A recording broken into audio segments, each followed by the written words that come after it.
आपण पाहत आहात लोकवेद सांगली न्यूज। गाव ते शहर आम्ही आहोत तुमच्या सोबत। ताज्या आणि विश्वासार्ह बातम्यांसाठी लोकवेद न्यूज सांगली चॅनलला आत्ताच सबस्क्राइब करा। डॉक्टरच मद्यधुंद रुग्णावर उपचार कोण करणार? पन्हाळा ग्रामीण रुग्णालयातील प्रकाराने संताप।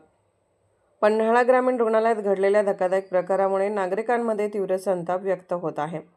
रुग्णावर उपचारासाठी गेलेल्या नागरिकांना ड्युटीवरील डॉक्टरच मद्यधुंद अवस्थेत आढळल्याने एकच खळबळ उडाली आहे।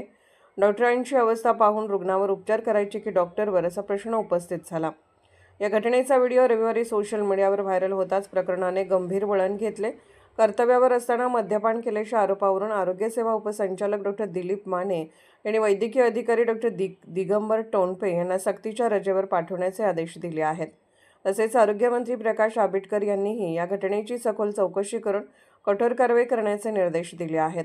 मिळालेल्या माहितीनुसार शनिवारी रात्री पन्हाळ्यातील बाजीप्रभू चौक परिसरातील एका रुग्णाला अचानक चक्कर आल्याने नातेवाईकांनी त्याला तातडीने ग्रामीण रुग्णालयात दाखल केले। मात्र ड्युटीवर असलेले वैद्यकीय अधिकारी मद्यधुंद अवस्थेत असल्याचे निदर्शनास आले। त्यांना नीट बोलताही येत नव्हते आणि उभे राहणेही कठीण झाले होते। त्यामुळे सहकार्याने प्राथमिक उपचार करून रुग्णाला कोल्हापूर येथे हलवण्याचा सल्ला दिला।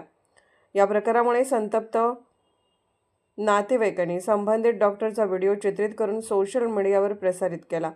यानंतर नागरिकांकडून रुग्णालय प्रशासनावर तीव्र नाराजी व्यक्त होत असून अशा मद्यधुंद अधिकाऱ्यांच्या हवाली रुग्णांचा जीव सोपवायचा का असा सवाल उपस्थित केला जात आहे।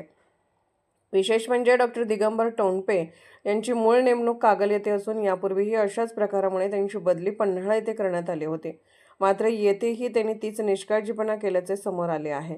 दरम्यान पन्हाळा ग्रामीण रुग्णालयाचे वैद्यकीय अधीक्षक डॉक्टर सुनील अभिवंत यांनी संबंधित प्रकार गंभीर असल्याचे सांगत कोणतेही समर्थन केले जाणार नसून कडक कारवाईसाठी प्रस्ताव वरिष्ठांकडे पाठवला असल्याची माहिती दिली।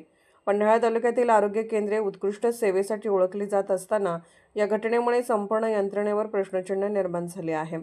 दोषींवर कठोर कारवाई करण्याची मागणी आता जोर धरत आहे।